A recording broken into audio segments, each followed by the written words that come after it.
আসসালামু আলাইকুম ভিউয়ার্স, আশা করি সকলে ভালো আছেন। তো আজকে চলে আসলাম 6 মাস থেকে 2 বছর বয়সী বাচ্চাদের জন্য মজাদার এবং স্বাস্থ্যকর হোমমেড সেরেলাক রেসিপি নিয়ে।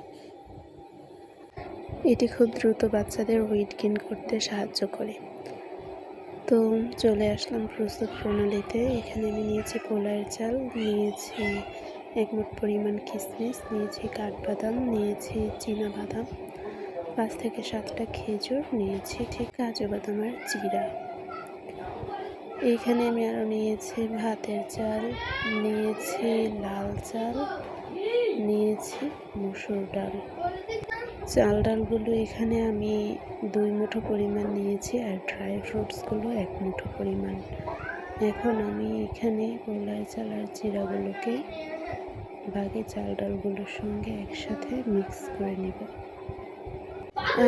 আর চালগুলো আর ডালগুলোকে একসাথে নিতে হবে আর ড্রাই ফ্রুটসগুলোকে আলাদা নিতে হবে। তো এইগুলোকে আমি আলাদা করে নিলাম, ভালো মতো একসাথে মিক্স করে নিচ্ছি। ড্রাই ফ্রুটসগুলো এগুলোকে আমি আলাদা মিক্স করে নেব। এখন আমি এগুলোকে ভালো মতো ধুয়ে রোদে শুকোতে দেব। 2 থেকে 3 ঘন্টার জন্য যথেষ্ট। আপনাদের রোদের ব্যবস্থা না থাকলে ফ্যানের নিচেও শুকিয়ে নিতে পারেন। তো এখন আমি এগুলোকে ধুয়ে নিব। আর এখানে আমি কাঠবাদাম আর খেজুরটাকে 10 মিনিট গরম পানি দিয়ে ভিজিয়ে খোসা ছাড়িয়ে তারপর রোদে শুকোতে দেব।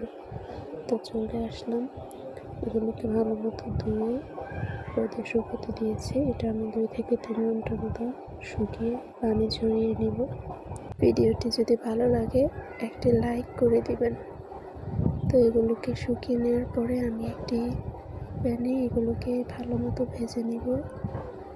খেয়াল রাখতে হবে যেন পুড়ে না যায়। চাল ডালগুলোকে প্রথমে ভেজে নিব, তারপর বাদাম আর খেজুরগুলোকে ভাজবো, তারপর কিশমিশ আর অন্যান্য বাদামগুলোকে ভেজে নেব। একসাথে সবগুলো দিলে পুড়ে যাওয়ার একটা সম্ভাবনা থেকে যায়, তাই আমি এগুলোকে এভাবে ভাগ করে দিয়েছি। তো এগুলোকে আমি ভালো মতো মুচমুচে করে ভেজে নিব। চুলার আঁচটা একেবারে কমিয়ে এটা করতে হবে ধৈর্য সহকারে, যেন পুড়ে না যায় আর সম্পূর্ণ ভাজা ভাজা হয়ে যায়। তো এই পর্যায়ে এটাকে আমি ঢেলে ঠান্ডা করে ব্লেন্ডার জারে নিয়ে নিব। এটাকে ভালো মতো ব্লেন্ড করে নিব। তো ব্লেন্ডার জারে আমি এটাকে দিয়ে দিচ্ছি। ব্লেন্ডারের ছোট যে জারটা হয়, যেটা দিয়ে মশলা করে, ওই জারটা দিয়ে আমি দিয়ে দিব।